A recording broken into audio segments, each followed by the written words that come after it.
ओम नमः शिवाय। मैं हूं Shivangi Shulata Rai Chatterjee. Welcome in my channel Shulata's open window. Aries, ये रीडिंग है एरीज़ यानी मेष राशि के।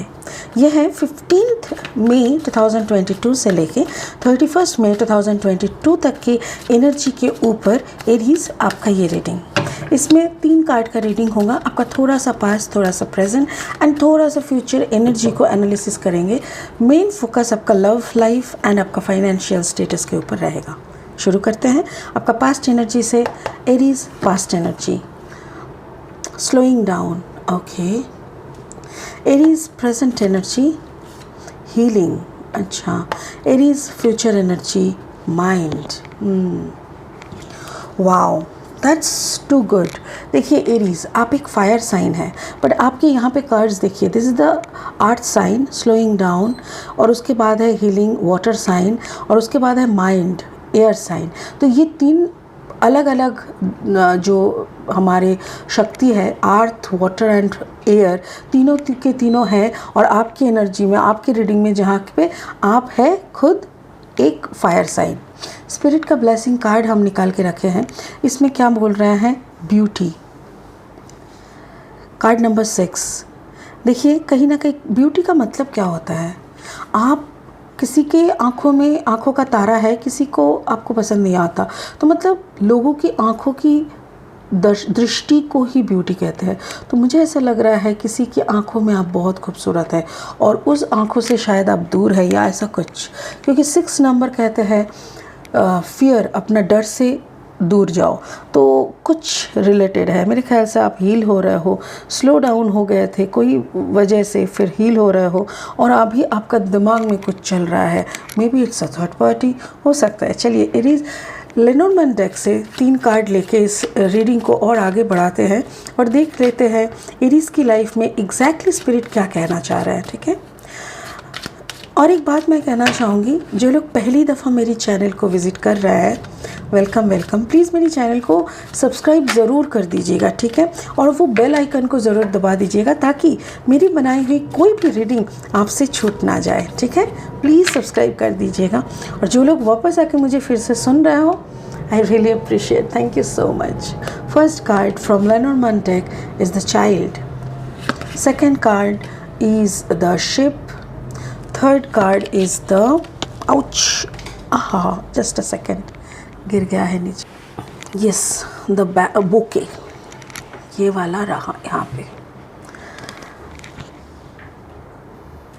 अभी क्लैरिफाइंग कार्ड्स ले लेंगे और इस रीडिंग को आगे बढ़ाते हुए देख लेंगे कि मेष आपके लिए स्पिरिट का क्या कहना है। आपका सन साइन अगर एरीज़ है, मून साइन यानी जन्म की राशि में अगर आपका मेष राशि है, या तो फिर एसेंडेंट यानी आपका लग्न भाव अगर मेष है, तो फिर आप ये रीडिंग देख सकते हैं। आपके साथ एनर्जी रेजोनेट हो भी सकते हैं, ठीक है।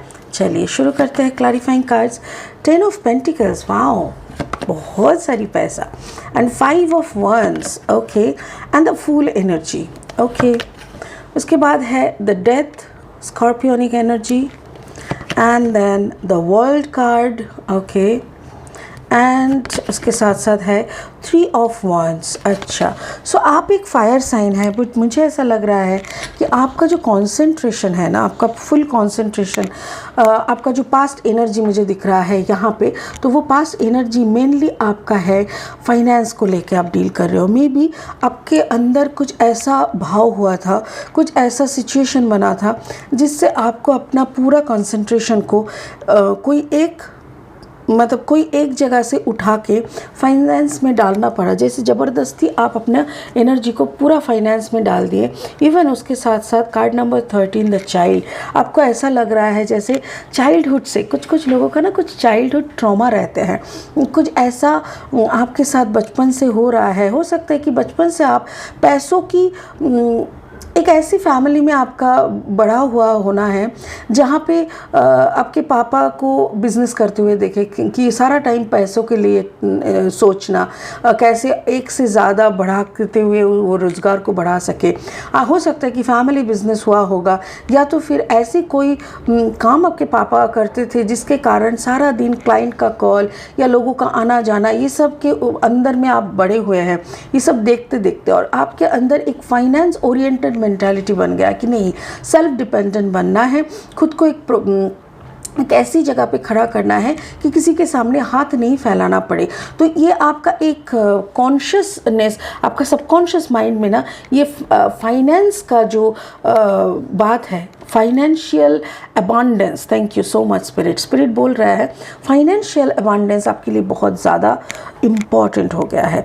तो इस बात का आपने ख्याल रखा। उसके साथ साथ और एक कार्ड आपका यहाँ पे दिख रहा है, and that is scorpionic energy, the death. मुझे ऐसा लग रहा है कोई एक रिलेशनशिप में आप थे, हो सकता है कि एरीज आपका कम्बिनेशन है, maybe you are a combination of Aries and Scorpio. अगर नहीं है तो मुझे ऐसा लग रहा है कि maybe you are dealing with some scorpionic energy.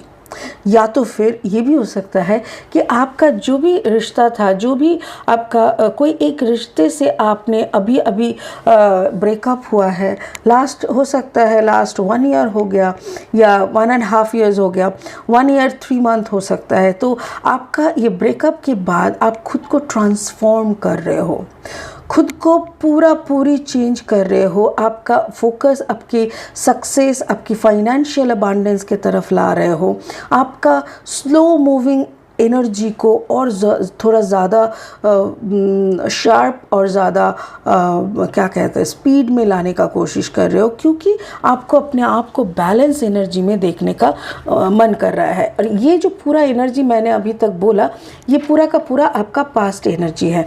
तो पास्ट एनर्जी का ऐसा था कि सडनली आपके अंदर एक चेंज हुआ है, जिसके कारण आपने अपना पूरा फाइनेंस को, आपका पूरा कंसंट्रेशन अपने फाइनेंशियल डेवलपमेंट में लगा दिया, और आप एक स्लो मूविंग एनर्जी के साथ अपना डेवलपमेंट की तरफ आगे बढ़ने लगे थे। This was your past energy. अभी आपका प्रेजेंट, कोई चीज़ से आपका हीलिंग का ज़रूरत है, you have gone through some painful situation, breakup हो सकता है, किसी का डेथ हो सकता है, मे बी आपने अपने मम्मी या पापा, किसी कोई बहुत करीबी किसी इंसान को आपने खोया है। तो मुझे ये भी लग रहा है जैसे आपने जिसको खोया है वो एक दोष लगता है कभी कभी, कुछ जैसे कोई एक्सीडेंटल डेथ। तो मतलब जिस इंसान का डेथ हो रहा है उनका अभी भी मरने का वक्त नहीं हुआ था, राइट? तो उनका जो आत्मा का है ना, उसका एक कनेक्शन रह जाता है। So that is called like, एक वो कनेक्शन से ना निकलना होता है, नहीं तो उस कनेक्शन का एक आफ्टर इफेक्ट हमारे अंदर रह जाते हैं। तो मुझे ऐसा लग रहा है कि मे बी ऐसा कोई कनेक्शन आपके ऊपर कुछ इफेक्ट कर रहा है।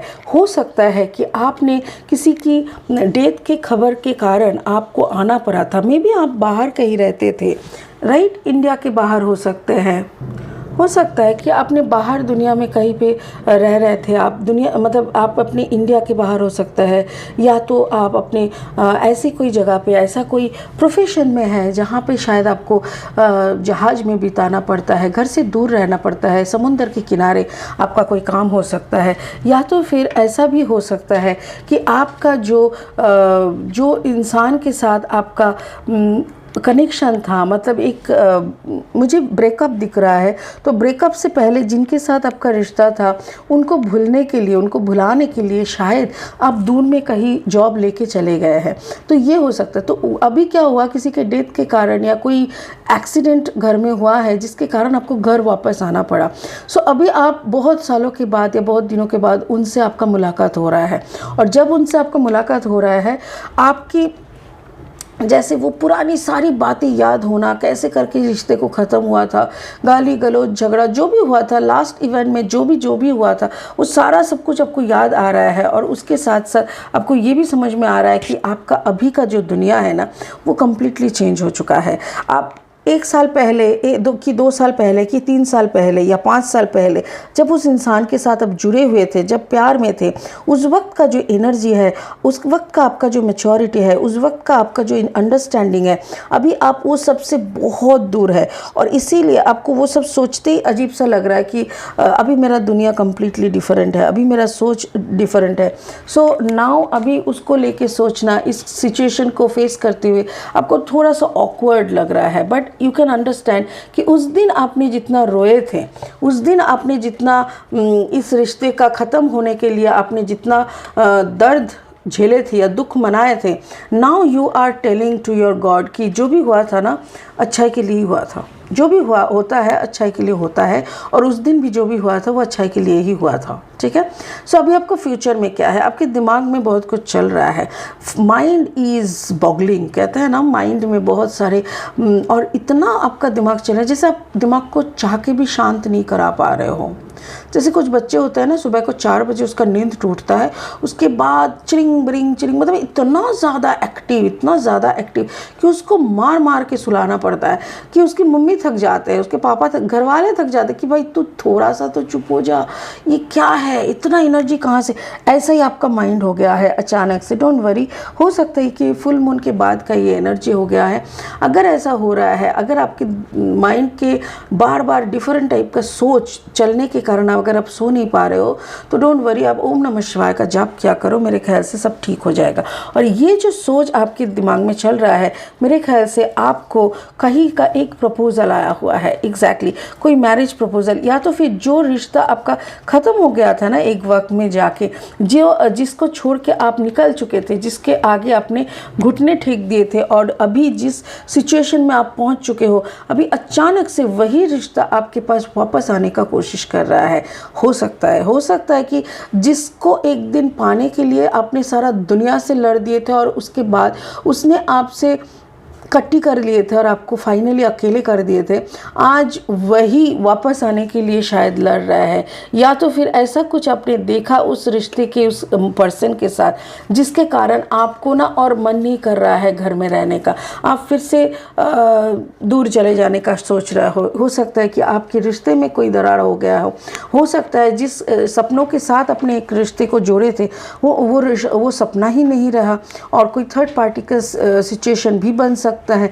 मुझे ऐसा लग रहा है कि maybe you are dealing with some Gemini, Libra, Aquarius and Taurus, Virgo, Capricorn, और ये भी हो सकता है कि maybe you are a combination of Scorpio and Aries. तो अगर ऐसा है तो डोंट वरी, आपके दिमाग में ने अगर इंट्यूशनल मैसेजेस भेज रहा है, हो सकता है ना कभी कभी दिमाग इसीलिए चंचल हो जाता है क्योंकि उनको समझ में आता है कि something wrong is going on, और उस वक्त हमारे दिमाग ना बहुत सिग्नल्स भेजने लगते हैं।